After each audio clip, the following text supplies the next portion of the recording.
Hello, welcome to our fourth episode of Women Crushing Wednesday on the Red Bra Project channel. I'm Shauna, and I am beyond thrilled tonight to introduce you to our guest. Full disclosure, I actually know this person, but we have not been in touch for a very long time. She was a student of mine when I started in the field of student affairs, and I'm beyond excited to have her join us tonight. Her story is nothing less than inspiring, and it feels like such a blessing to have her come back into my life and have our journeys cross. And so with that, I'm going to turn it over quickly so that we can see Renee. Hey everybody, welcome. I can't believe it's episode 4. We're so excited to be here with Megan. Thank you so much for joining us. We have such a great story of hers that she's going to share with you tonight.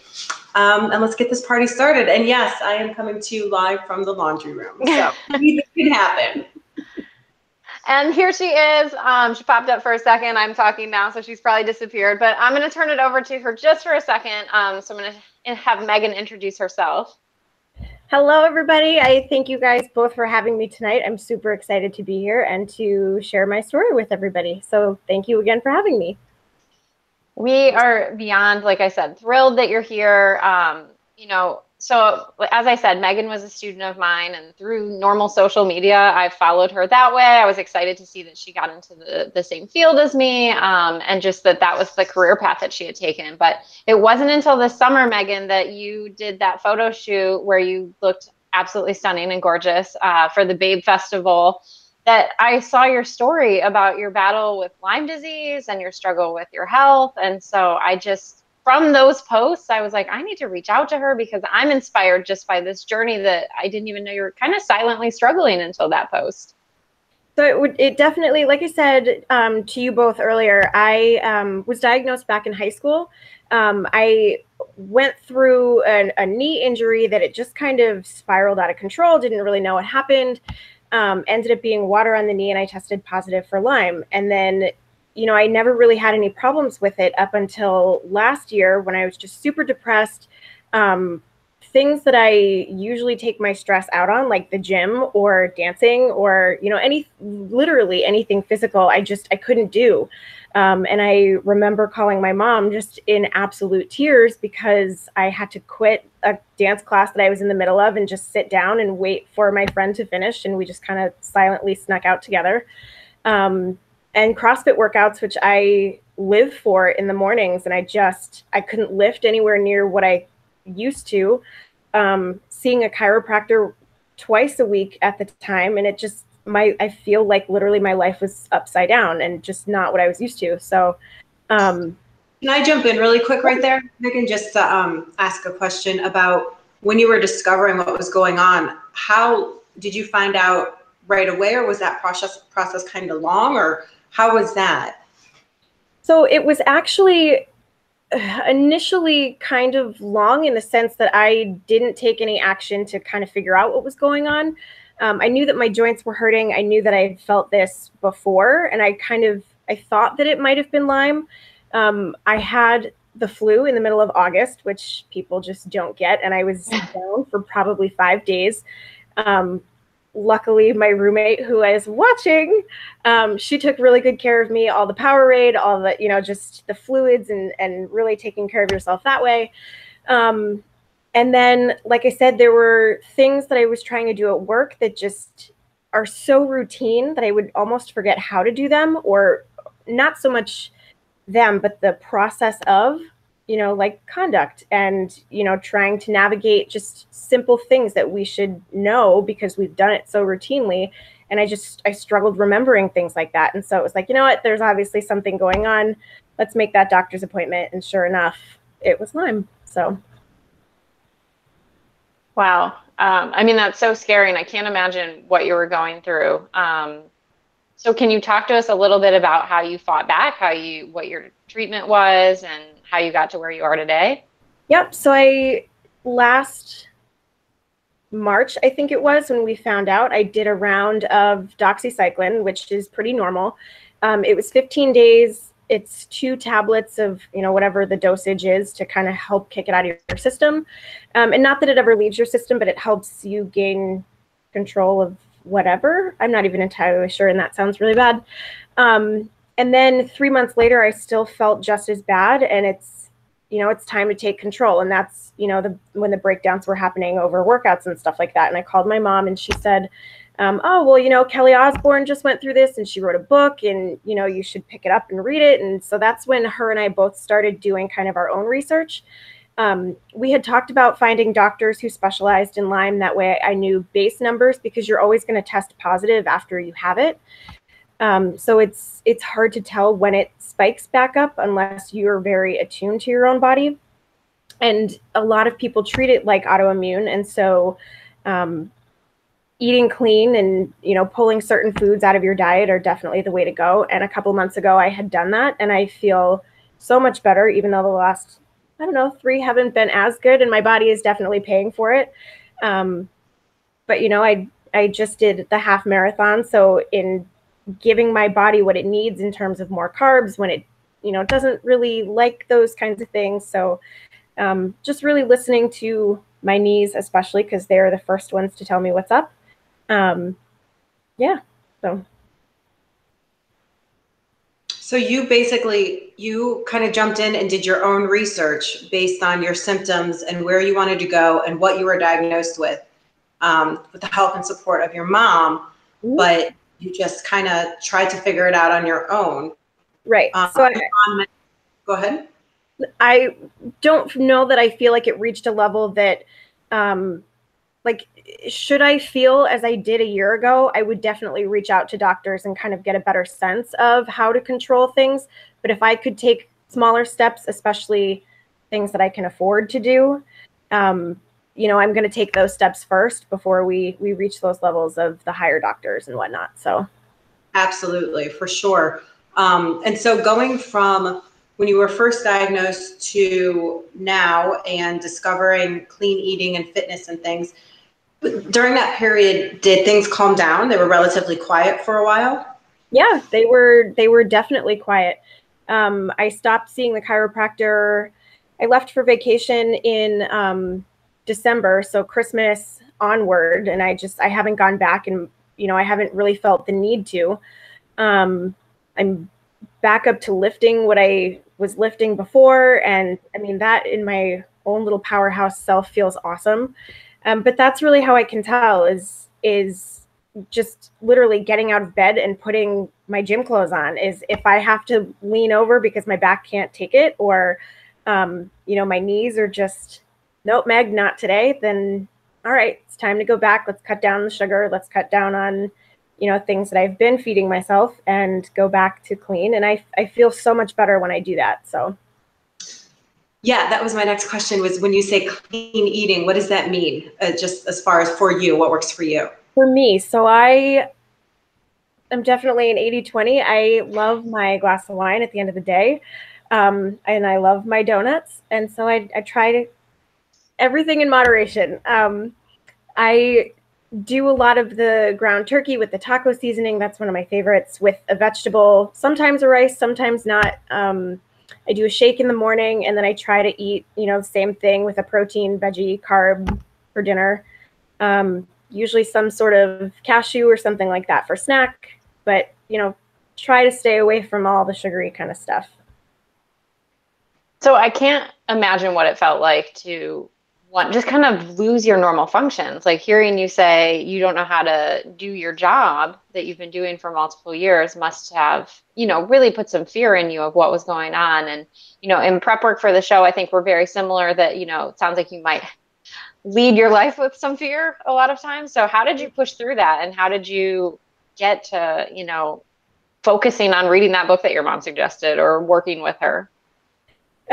I think a lot of it, so I was actually living with a really good friend of mine at the time. And, you know, at the end of the day, we used to love coming home and seeing each other. And I physically couldn't like I couldn't function. I would literally come home, drop my things, and I'd walk to my room and I would shut my door. And that, you know, that was a sign, but it was not, it was a piece to a much bigger thing that was going on. Again, it was everything with the fitness of like, wow, I can't do everything that I used to be able to.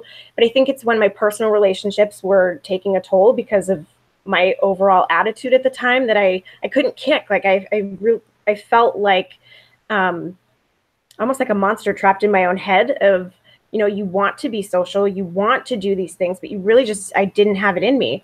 I spent a lot of time, if I wasn't at work, I'd go home, I'd crawl right in bed, call it a day. You get up, let the dog out, feed her, crawl right back into bed. So it was definitely tough. But I think that aha moment was, talking to my mom of, hey, Meg, there's definitely something bigger going on here.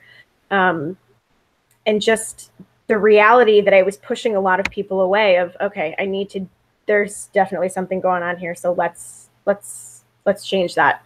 Because you're going to lose a lot of people if you don't. So I think it was that, just the fear of losing my close relationships. So. It sounds like you and your mama have a really close relationship, and she's been so supportive throughout everything. Yep. She's an incredible human being.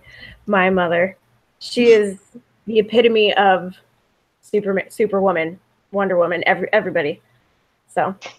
Oh, I relate to your story in many, many ways. I struggle with an autoimmune disease as well. And so learning how to kind of battle that, and it's all on the inside. So you never, you don't really, people look from the outside and it's like, oh yeah, you don't really know what's going on with a person internally, but just to hear you describe, you physically crawl into bed and you can't do anything else. When you're having a flare up or if something's going on, or you're kind of going down that path. And I know it takes a lot of strength. And just to hear you say, I just ran my half marathon, girl, that's awesome.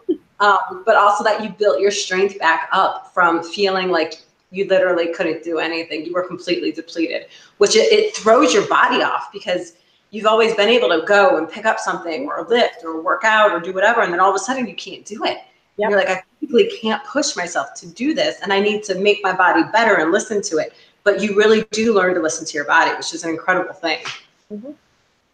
Yep, it really is. I think I lost my whole train of thought, but you said something that provoked something, and it's just not there. So give it a second. We'll let it come back. Yeah, don't worry. So along this whole journey, and I mean, I know there's ups and downs and wins and just things that have made you so strong. Did you bump into anything that you discovered or anything that you could share with us that, could help somebody else? I think that your friends are literally the family that you make around you. They're the ones that you choose. And I have been through some pretty incredibly ugly things with some of my friends, and they don't feel good, and we don't mean to do it to each other. And it happens. I mean, it sucks, but it happens. And I know that a lot of it stemmed from, again, just that attitude and ugly sort of feeling that you can't overcome, or whatever it is, but knowing that they're there on the other side, and it's literally time and that important conversation of coming together and bridging what could have been damaged or was damaged along the way, but they aren't going anywhere. And I'm so incredibly lucky to have the people in my life that I do, and I think that I choose friends very wisely and very carefully. And I can't thank everybody enough for all of their support through everything. I literally every day for probably 2.5 months would cry in my office because, again, it's one of those side effects that you can't control. And I had my dear friend / coworker who's right over here. I mean, she was there every single day with tissues. All right, Meg, let's get this together. Let's do this. You've got this. And, literally having somebody be your backbone when you don't have one it's undescribable. And I hope that I do the same for them too. So just knowing that you've got those relationships.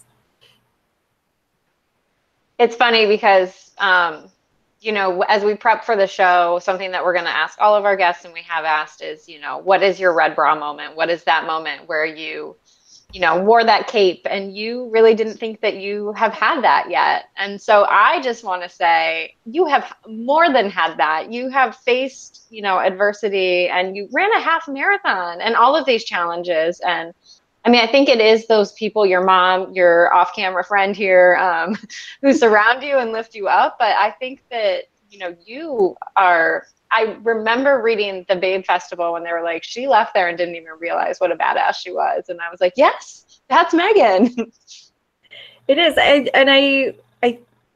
don't know if it's underestimating myself or not. I've definitely seen my grandmother. God, this poor woman was diagnosed with everything under the sun and probably only had half of it, but that's just her luck. And I've seen very close friends go through some pretty horrific things of also just not being able to get out of bed and my body's hurting, and possible diagnoses for things that I guess I never put Lyme in any sort of category with them. And I feel like I'm still in a place that I do kind of have control over it. Whereas, I've heard a lot of horror stories of people who don't, and it hits stage 3, and then it's, it's chronic and it's in your brain and it does scary things to people and they don't bounce back. So I'm very fortunate that I found it and caught it and know how to control it and have a good sense of what it feels like when it's active versus when it's, just kind of not really doing much at the time. So I guess that's why I don't feel like I've had that, but I feel like when I do, I'll know it, I think we all as women underestimate our strength and our beauty and our power because we just don't, I don't know, that it's not that we don't surround ourselves with people who tell us every day, but I think working with the Babe Festival was definitely one of those, wow, I left there feeling badass, and that was not something that I'd felt probably ever. So, doing something like this, you just, wow, I feel badass, and I get to tell my story. So I think it's just talking about it more, and interacting with other badass women too, that you feel it too. So Yes, well, I mean, that's exactly what the Red Bra Project was formed for, was so that we do have these voices. I think we lost Renee, so I'm just going to go on without her right now, and I think she's calling me because this is how authentic this show is. But I can, yeah. So one thing, I mean, we just want to thank you again for joining us tonight.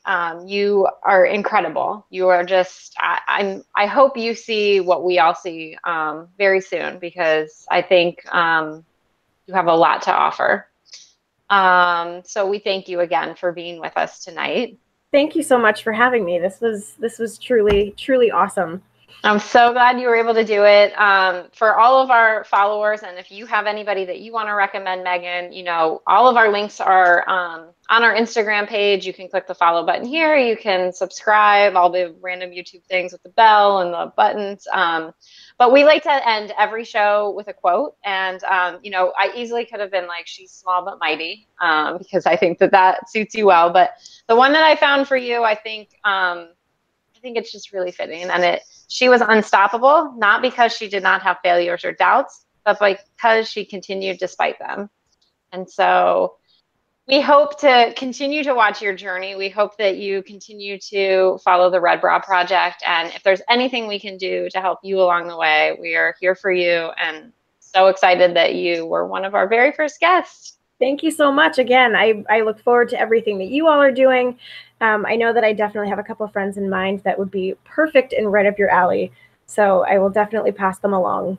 Awesome. We would love, love, love to celebrate them as well. So thank you again. It was so good to see you reconnecting over virtual YouTube channel. And I'm so excited to continue to follow your journey. So, thank you so much. Thanks, Meghan. Have a good night. Good night. Bye. Bye.